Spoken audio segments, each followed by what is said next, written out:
皆さんこんにちは、モーセの西ひかるです。今日はですね、私の家族に起きた奇跡をお話ししたいと思います。私にはですね、3人の子供たちがいます。この春ですね、高校2年生、中学校3年生、中学校2年生になるですね、子供たちがいるんですけども、その一番下の男の子、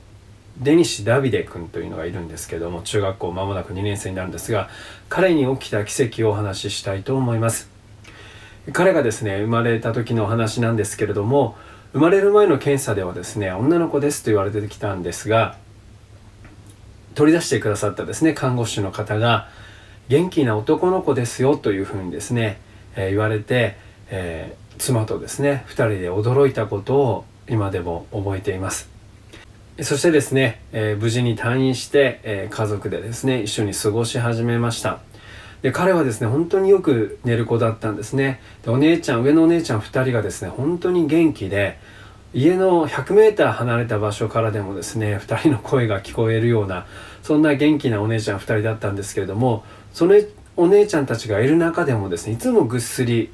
寝ていてくれたんですね。本当によく寝る子だなというふうにですね、夫婦で助かるねっていう話をしていたことを覚えていますけども、そしてですね、その1ヶ月経った時に1ヶ月検診というのがですね、あるわけなんですね。その1ヶ月、ダビデの1ヶ月検診を受ける時にですね、妻からいつのメールが届きました。ダビデが耳が聞こえていないみたいだ。家族に耳が悪い人はいないかという質問だったんですね。それは遺伝的なものでダビデの耳が聞こえていないんではないかということでの質問だったんですけれども、家族にはですね、そういった人はいなかったので、ダビデはですね、何かしらの理由によって耳がですね、聞こえていない重度のですね、難聴であることが分かったわけなんですね。で、日を改めてですね、私も付き添って病院の主治医の方に話を聞きに行ったんですけれども、これからのこととかですね、そういった話を聞いて家に帰ってきました。で、家に帰ってですね、部屋に入った時に、ちょっと暗めの部屋で光があまり届かない部屋だったので、昼間でも結構電気をつけないと暗い部屋だったんですけども、電気をつける元気もなくですね、本当にへたり込んでしまったというか、夫婦でですね、そういった時だったんですけれども、私はもう妻に何か話しかけることもできずですね、目を閉じることしかできなかったんですね。で、本当に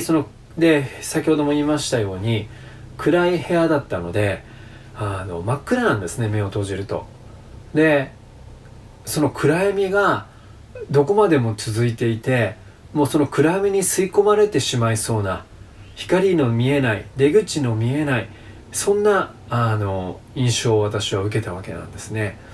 で、本当に心が暗くなりました。で、その時にですね、ある幻というか、その目をつぶっている暗闇の中にですね、イエス様のこの十字架の姿が見えたわけなんですね。で、その時に聖書に書かれているメッセージを私は思い出しました。それはどういうメッセージかと言いますと、イエス様が私たちの罪、そして病の身代わりになって十字架につけられて死んで3日目によみがえられたと聖書には書いてあるんですけども、その病のためにも身代わりになってくださったイエス・キリストがダビデのためにも十字架につけられて身代わりとなってくださったので、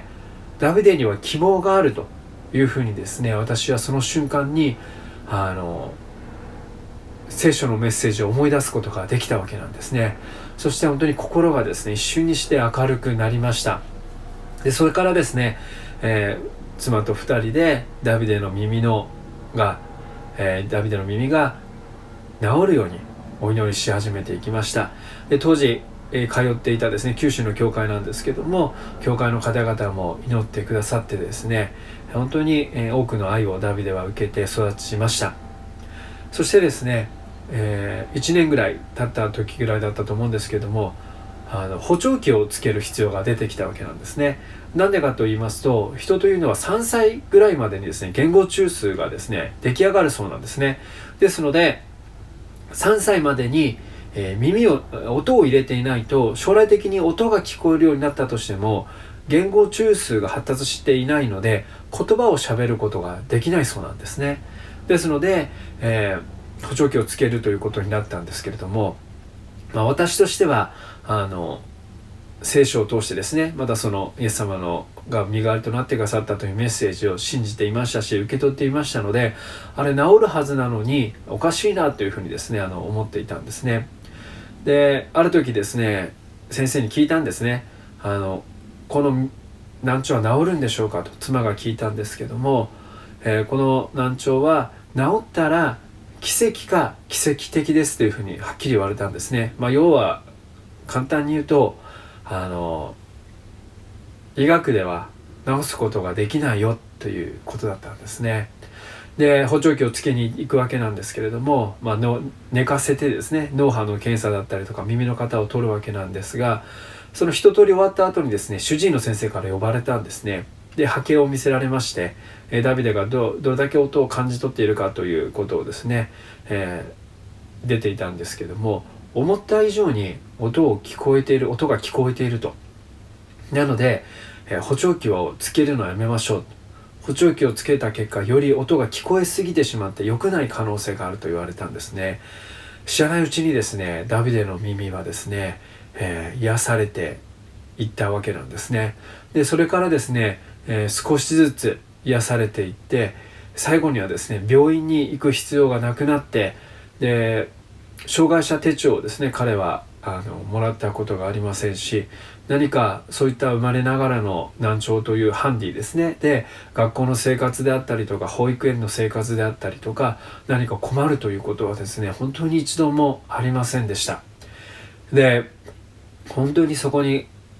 聖書に書かれているメッセージの通りにですね、イエス・キリストがダビデの身代わりにもなってくださった、そのことはそれのメッセージは本当に真実だったなと今でもですね、私はそのことを通してですね深く感じることができています。そして書かれていることは真実だなということを感じました。今彼はですね本当に元気に部活にも入ってですね、そして、ゴスペルで今ハモリを覚えたりとかそういうようなことをしながらですね、一切の後遺症というかハンディもなくですね生活することができています。本当にですね癒してくださった神様に感謝します。